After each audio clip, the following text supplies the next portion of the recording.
నిన్న national conference ఒకటి physics మీద పెడితే దానికి వెళ్ళి కూర్చున్నాను. మన ఉస్మానియా ఇంజనీరింగ్ కాలేజ్ ప్రిన్సిపాల్ గారు మాట్లాడుతున్నారు. వెనక బెంచ్ వాళ్ళు కూడానండి జాగ్రత్త మీ గురించే చెప్పేది అని. సరేలే అంటే అన్నారులే అనుకున్నాను. ఆ తర్వాత సెకండ్ స్పీకర్ లెగిశారు. ఆయన మాట్లాడుతున్నారు, మీ వెనక బెంచ్ వాళ్ళు కూడా నేర్చుకుంటే బాగుపడతారు, ఆలోచించుకోండి అన్నాడు. అప్పుడు అనిపించింది మాట్లాడేటప్పుడు సార్ వెనక బెంచ్లు అసలు వేసింది ఎవరు సార్ అని. మీరేమో బెంచీలు వేస్తారు, బెంచీలు వేసి వెనక కూడా వేస్తారు. మరి మాకు ఇంకా ముందు వాళ్ళంతా కూర్చుంటే కుదరక వెనక కూర్చుంటే మమ్మల్ని వెనక బెంచి అంటారు. స్కూల్లో వెనక బెంచి అనిపించుకొని, కాలేజీలో వెనక బెంచి అనిపించుకొని, జీవితంలో ఇక్కడికి వచ్చిన తర్వాత కూడా మీరు వెనక బెంచి అంటే ఏం చేస్తాం సార్ మేము? కానీ జోక్గా ఉంది కదా విషయం, కాదు జీవితంలో అది నిజం. మనం వెనక బెంచి వాళ్ళం కాదు సార్. నేను నా స్కూల్లో ఫస్ట్, నా కాలేజీలో ఫస్ట్, నా యూనివర్సిటీలో నేను ఫస్ట్ అండి, సర్టిఫికేట్లు ఇమ్మంటారా సాక్ష్యంగా? ఏమొద్దు, ఖచ్చితంగా నువ్వు వెనక బెంచి. ముందు కుర్చీలో కూర్చున్న వాళ్ళు వెనక బెంచి అంటే ఆయన వెనక బెంచీల వాళ్ళని వెనక బెంచీలు అన్నాడు. మరీ దారుణంగా ఈయన ఏమంటే ముందు కూర్చున్న వాళ్ళని కూడా వెనక బెంచీలు అంటున్నాడు. ఇది మరీ అన్యాయం కాదండి, నిజం అది. ఎందుకంటే ప్రకృతి అనే మాట నాకు ఎలా వినిపిస్తుందంటే అమ్మ అన్నట్టు వినపడుతుంది. అమ్మని అమ్మ అంటే నిజంగా అమ్మ దగ్గరికి వెళ్ళి అమ్మ అంటే ఏమంటారో నాకు తెలియదు. నిజంగా అమ్మ ఉంటే అమ్మ దగ్గరికి వెళ్ళి కొడుకు అమ్మ అన్నప్పుడు ఏమంటాడో తెలియదు. నేను పేషెంట్ అనుభవం చూశానండి. నిజంగా అమ్మ ఉంటే ఏమంటారో తెలియదు. కానీ భావనలో అమ్మ అని ఫీల్ అయితే ఎంత అద్భుతంగా అమృతంలా కనపడుతుంది. నాకు జన్మనిచ్చింది తనే కదా, నేను ఇవాళ అంటాని అంతకు మించిన దేవత లేదు అనిపిస్తుందా లేదా? అంత అద్భుతమైన పదం మరొకటి ఏదైనా ఉంది అంటే అది నేచరే, ప్రకృతే. అది మహా అద్భుతం. మరి ఆ ప్రకృతిని ఆధారంగా సహజ వ్యవసాయం చేసేవాళ్ళు మీరెంత మంచివాళ్ళు అయి ఉంటారు? వ్యక్తిగతంగా మీరు మంచివాళ్ళే అయి ఉంటారు. తరతమ్య తేడాలతో ఖచ్చితంగా మంచివాళ్ళు, ఈ సమాజంలో ఉన్న మంచివాళ్ళే అయి ఉంటారు. ప్రకృతి మంచిది, ప్రకృతిని ప్రేమించి ఆచరించాలని చూస్తున్న మీరు మంచివాళ్ళు కదా? నిజమా కాదా? మంచివాళ్ళేనా? చెప్పండి. ఇద్దరు ముగ్గురు మంచివాళ్ళ? మీరు అందరూ మంచివాళ్ళేనా? చెప్పండి గట్టిగా, మంచివాళ్ళేనా? మంచివాళ్ళమే అన్నారంటేనే మీరు లాస్ట్ బెంచ్. ఎందుకంటే ఇవాళ సమాజంలో అది ఇండియానా, అమెరికానా, రష్యానా, చైనా కాదు, ప్రకృతిది ఇవాళ లాస్ట్ బెంచ్. ప్రకృతి ఇవాళ తోడుకోవటానికి పనికొస్తుంది. అది ఆయిల్ కావచ్చు, ఇంకేదైనా కావచ్చు. ఇవాళ ప్రకృతి తవ్వుకోవటానికి పనికొస్తుంది. అది ఖనిజాలు కావచ్చు, గ్రానైట్ రాళ్ళు కావచ్చు. ప్రకృతి వాళ్ళ అమ్ముకోవటానికి పనికొస్తుంది, అమ్మకు పనికిరాదు. కానీ మీరు అమ్మ అంటున్నారు, మేము మంచివాళ్ళం అంటున్నారు. ఈ సొసైటీలో మీ మంచి నిజమే, ప్రకృతి అమ్మ నిజమే, కానీ మీరు ఖచ్చితంగా వెనక బెంచి వాళ్ళే. అంటే ముందు బెంచి దాకా వెళ్లాల్సినంత బరువు బాధ్యత నెత్తినున్న వాళ్ళు అని అర్థం. అది ఎంత బరువు తెలుసా? ఎంత బరువు అది అంటే మనకు సంతోషం అనిపిస్తుంది. తప్పటి వచ్చిందంటే మనసులో లోపల ఏమనిపించిందంటే అవును మేము అనిపించింది. కానీ ఎంత బరువు అది మొదలెట్టిన తర్వాత తెలుస్తుంది. 2 ఏళ్ళు 3 ఏళ్ళు గడుస్తూ ఉంటే ఎంత కష్టమో తెలుస్తుంది.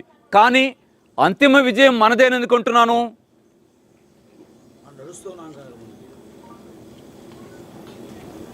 అంతిమ విజయం మనదే అనడంలో ఉద్దేశం ఏంటంటే ప్రకృతి విరుద్ధంగా ప్రవర్తించడం ముందుకు తీసుకెళ్ళడానికి అవకాశం ఉండేదిగా మారదు.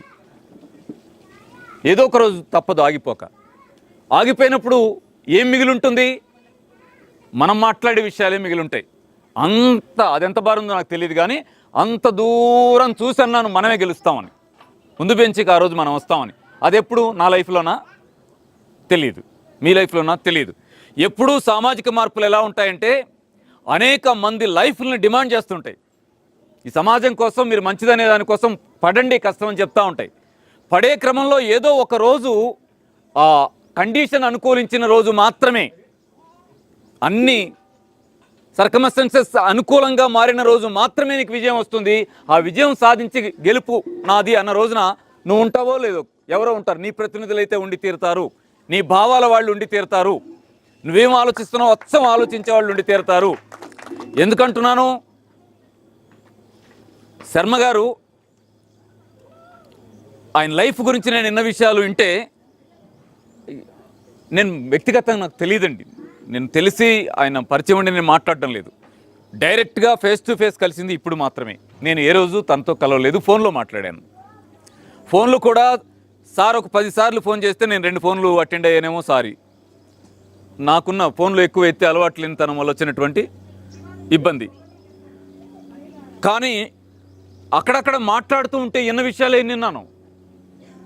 అరే అరే అని ఎన్ని విషయాలు నన్ను అంత కష్టంతో ఇవాళ కాదు నేను అని ఒక విజయాన్ని ఎన్ని సంవత్సరాల వయసు వచ్చిన తర్వాత ఇవాళ మీరు గమనించండి. ఆయనే జాబ్ హోల్డర్ అంటే రిటైర్ అయి ఉండేవాళ్ళు కదా. 60 వచ్చినాయండి, దాటేసినాయా? 55 అంటే నాకంటే ఒక 7 సంవత్సరాలు వచ్చినాయి. నాకు 62 వచ్చినాయి, ఆ 55 వచ్చినాయి. ఇంకో 7 ఏళ్ళు అయితే నా వయసుకు వస్తారు ఆయన. అంటే రిటైర్మెంట్ వయసు అయిపోయి నువ్వేమవుతావయ్యా అని ప్రశ్నిస్తే నేనేం చెప్పగలను? సార్ అయితే ఇంకొంతకాలం తర్వాత నేను మాత్రం రిటైర్ అవుతానని నేను చెప్పే ఏజ్లో ఉన్నాను. అయిపోయి ఉండేవాడినేమో. మీకు కూడా కొంచెమే టైం ఉంది సార్ గవర్నమెంట్ లెక్కల ప్రకారం. మరి ఇప్పుడు విజయం సాధించారు. ఎలా సాధించారంటే నాకు ఫోన్లో ఒక మాట చెప్పారు. ఏమనంటే ఈ మధ్య చాలా రీసెంట్ అని చెప్పారు. నాకు ఆయుష్ డిపార్ట్మెంట్ నుంచి నేను ఏదైతే ఆవు పేడ నుంచి, ఆవు నెయ్యి నుంచి, ఆవు మూత్రం నుంచి ఏదో చేస్తున్నానో అవన్నీ కూడా చాలా క్వాలిటీ ప్రొడక్ట్స్ అని నాకు లైసెన్స్ వచ్చిందండి అని మొన్న ఫోన్లో చెప్పారు. నేను ఇన్నదంతా వింటేనేమో చాలా కష్టాలు విన్నాను, చాలా ఒత్తిడి కూడా విన్నాను. ఆయన్ని వ్యక్తిగతంగా ఫిజికల్గా కాకపోవచ్చు కానీ భావపరంగా ఇతరేతర ఒత్తిళ్ళు కూడా నేను విన్నాను. కానీ ఈయన మాటల్లో ఫోన్లో ఏమనిపించిందంటే నాకు, నేను గెలిచానండి అనే, అదిగో ఎంత కష్టం నుంచి గెలిచారో. ఇప్పుడు ఈ గెలుపు దగ్గర నుంచి కదా మీరు స్టార్ట్ అవుతారు. ఇక్కడి నుంచి స్టార్ట్ అయ్యి మీరేం చేయండి అంటే కొంచెం అది కూడా వినే ప్రయత్నం చేయండి. మీకు సేమ్ అనుభవాలు రావు, కానీ ఇలాంటి అనుభవాలే కొత్త కొత్త ఇంకైతే ఖచ్చితంగా వస్తాయి. వాటిని గెలవడానికి వీళ్ళ జీవితం మీకు ఉపయోగపడచ్చు ఫ్రెండ్స్. మరిన్ని అప్డేట్స్ కోసం బ్యాక్ టు రూట్స్ యూట్యూబ్ ఛానల్ని సబ్స్క్రైబ్ చేసుకోండి.